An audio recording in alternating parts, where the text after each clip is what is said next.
Now we're parked up on site, we want to push the slider out to create all that space inside. So we have a switch that we use to press and hold to push it all the way out and to bring it back in.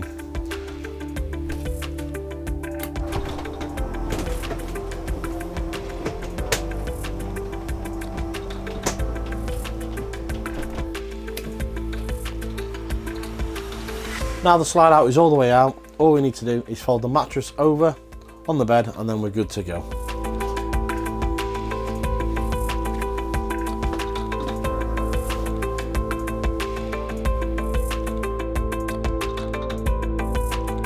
Before we bring the slide out in, just a few things to watch out for. We need to make sure the side slide out window is closed, the front sofa is pushed up against the back wall, and also the front overhead cupboard door is shut as well.